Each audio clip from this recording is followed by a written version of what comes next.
lovely ones. Thank you for watching my videos first of all, and I thought I would come on and do a little vlog for you this morning and just share with you a book that I've found really inspiring as a woman who is creative and also a mother. Now, I found this book in a charity shop whilst I was pregnant because there was something activated within me whilst I was pregnant that around creativity and motherhood, and again bringing those together and how could I nurture a balanced relationship between the two. One, because creativity is incredibly important to me for my own personal well-being, and also that I want to share it with the world and create an environment to guide others back into their creative selves, but also motherhood, because motherhood is and was going to become my priority in life whilst raising a small tiny human. So I was really interested in how, I find balance within the two, and this book jumped out with me whilst I was at the charity shop one day, and it's called The Rainbow Way by Lucy H. Pierce, and it's about cultivating creativity in the midst of motherhood. And so she basically talks about the creative rainbow mother archetype.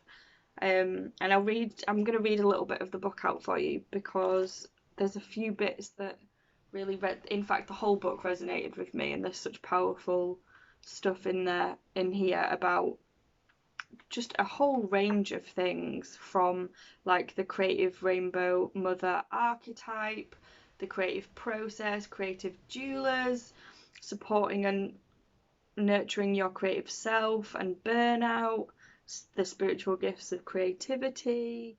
It even goes into the womb and it being a crucible of creativity, obviously, because when you are pregnant you have a physical activation of the most creative thing in life, creating a life.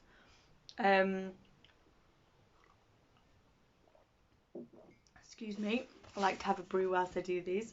Yeah, there's so much stuff in here. There's like, in each chapter there's reflections that you can journal on, there's creative activities, and also like a lot of information of like how can you structure your time as a mother and also make time for creativity. So like whether that's setting up a space in your home, creating a ritual to get yourself into the creative process, which has deeply influenced the way that I work now, because when you're a mum, you are flittering about from thing to thing quite quickly and responding to the needs of your child. But how do you drop the role of a mother and come into the role of an artist and into your creative kind of flow again? So creating ritual and practices to get you into that space quicker. Honestly, this book is absolute gold.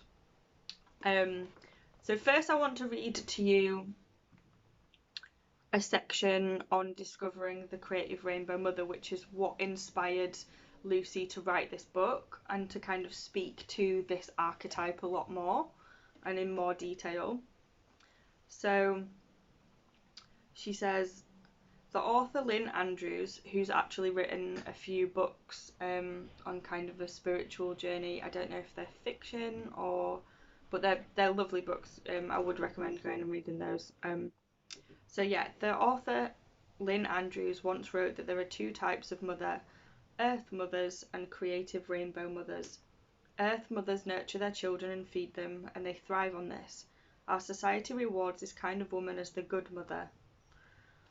Creative rainbow mothers, on the other hand, inspire their children without necessarily having meals on the table on time. I know that, beyond a doubt, I am a creative rainbow mother.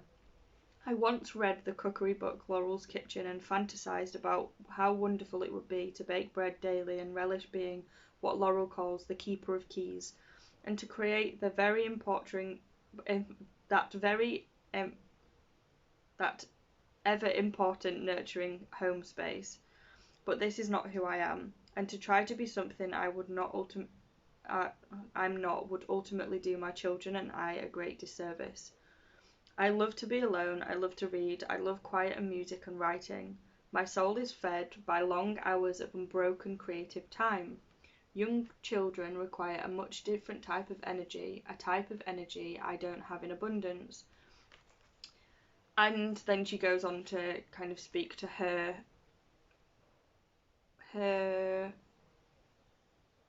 thinking behind the creative rainbow mother. And it's not saying that this mother is, you know, a bad mother at all. It's just also putting in place that some women are mothers but have this deep desire to create, and when you have a child, like I said before, your time is so broken up from doing daily things that actually that creative act, whether it's journaling or writing or cooking, for example, is what actually nurtures you and gives you back your energy so that you can keep living from a full space. I know for me, if I don't create for a while, I start to feel a bit subdued and a bit and then as soon as I've gone into that space of creating, and I think it's dropping into that space of creative flow where, and that's the feeling that I want to get out of creativity, and when you hit it, it's absolute gold because you enter this timeless space. And I will talk about this so much because it is such it's such a beautiful space of being present and really just like letting everything drop away, all the worries, all the stress, all the tasks, all the lists, and just coming into the present moment to create something. It doesn't have to be neat, doesn't have to be pretty, but just to like lose yourself with pen on paper or paint on canvas or whatever is your modality of creativity is such a beautiful thing to be able to drop into after what can be really intense and full on days as a mother. So yeah, she goes into the creative rainbow mother archetype. Yeah, this is what she says. Creative rainbow mothers tend to recharge through solitude and creative activity. The energy pattern of creative rainbow is high peaks and low troughs, like a heart rate monitor, rising and falling in quick succession. Her energy pulsates. The high energy of a creative rainbow mother is not sustainable. It is necessarily followed by periods of reflection, lethargy, and a sense of emptiness. The keys to managing her creative energy is primarily not to let the highs and lows become too exaggerated. This is done mainly by taking care of physical needs and keeping her biological self in balance, eating, sleeping, resting, both when feeling creative and whilst feeling low.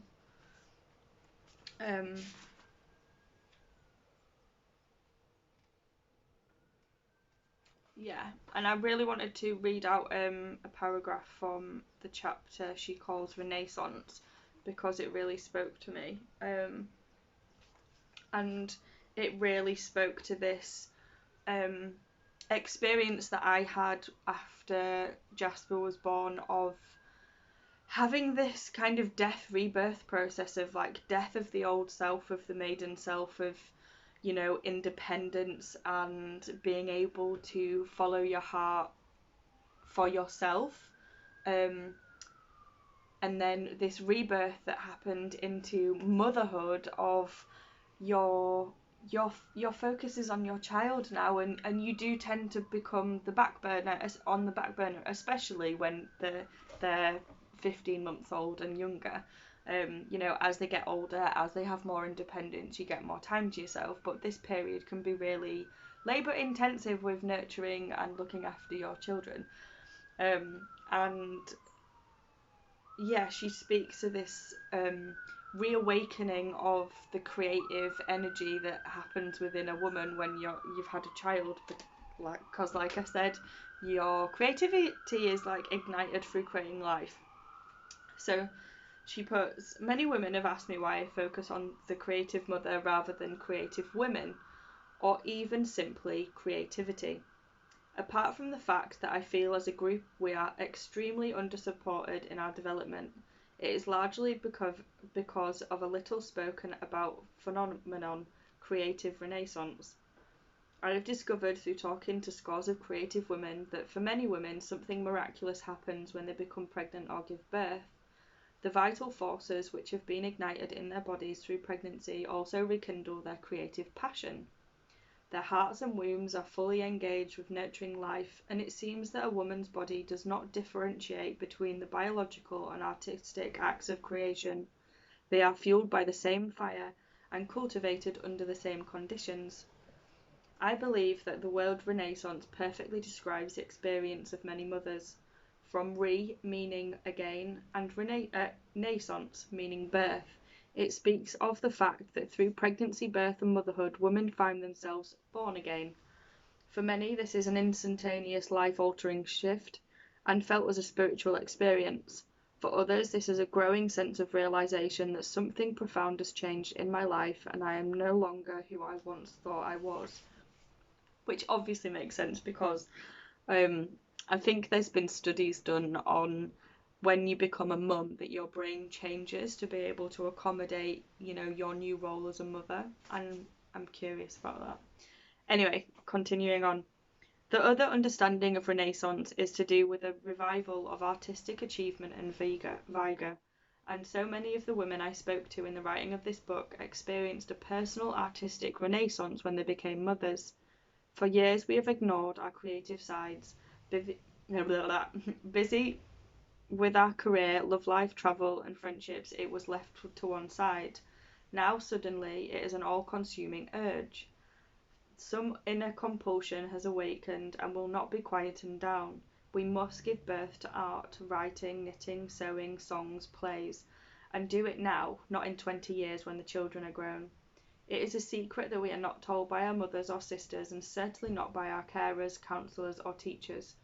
We can gain access to unknown depths when our mother self is born, and if we have a creative temperament, the birth of a child might also include a massive artistic resurgence. I definitely have experienced this.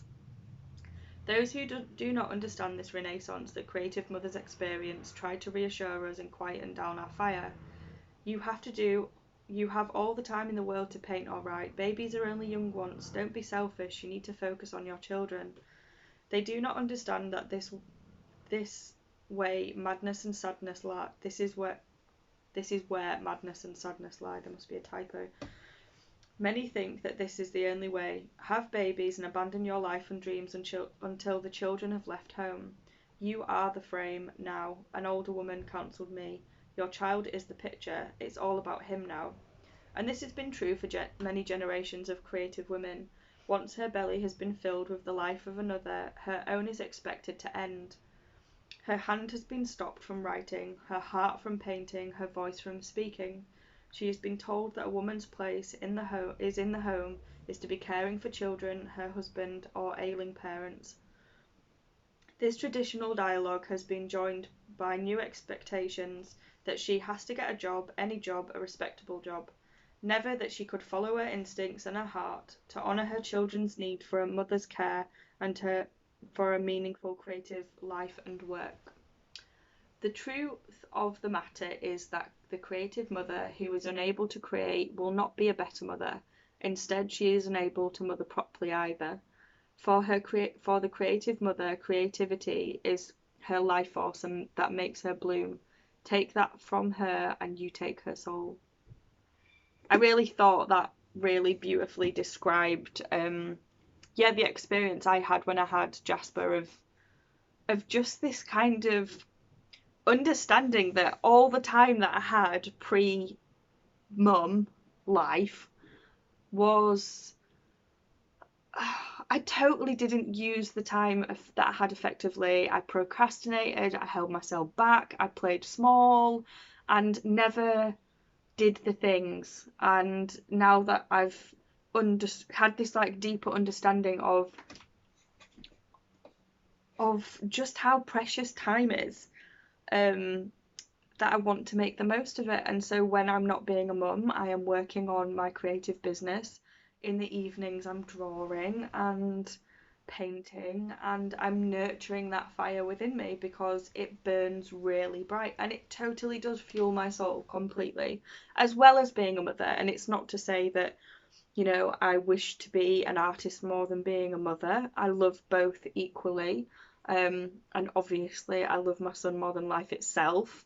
Um, but I've now got a bigger motivation, like a bigger motivational drive to create, not just create art, but to create a beautiful life for us as a family, for him, and to inspire creativity within him.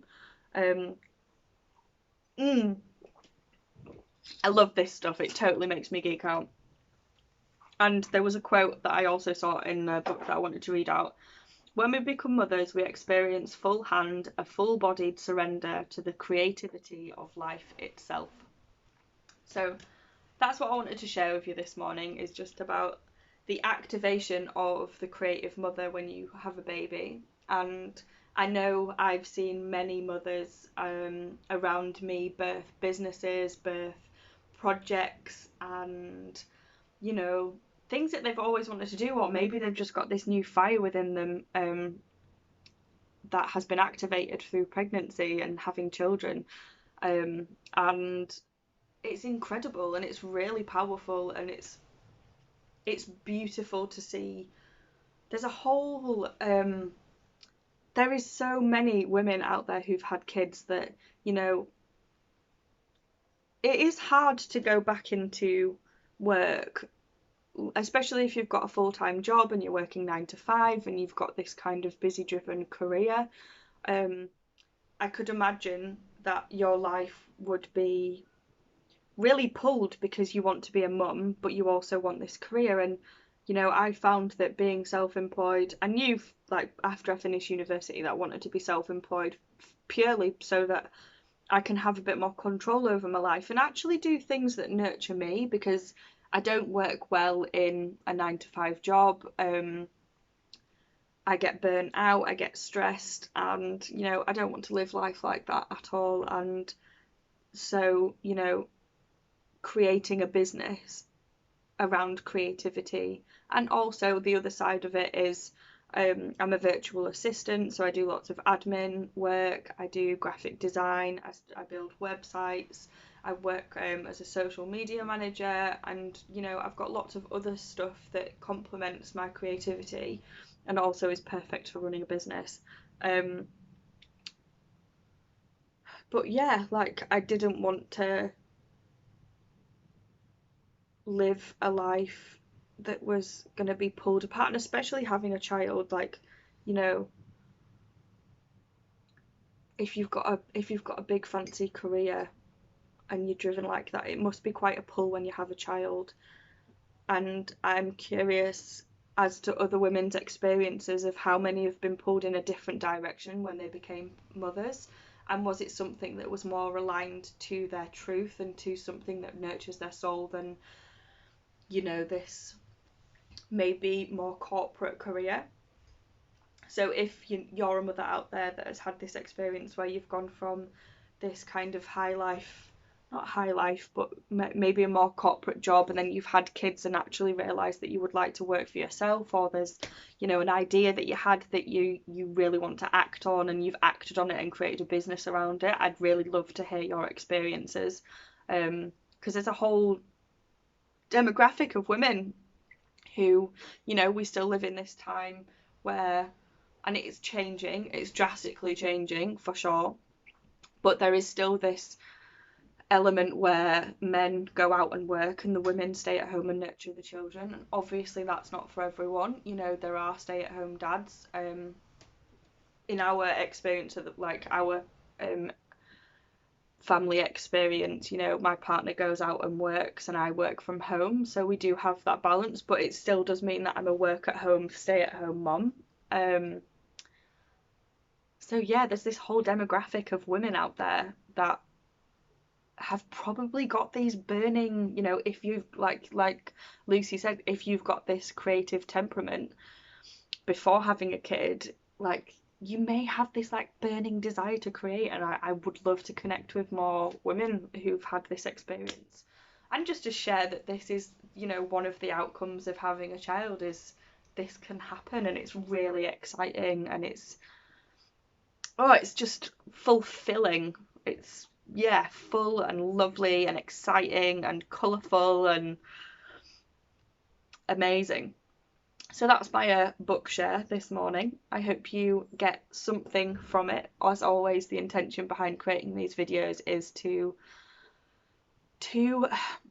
hope that you find a nugget of gold within what I've said that resonates with you and maybe inspires you to go and create or to do something that you've wanted to do for a while, or yeah.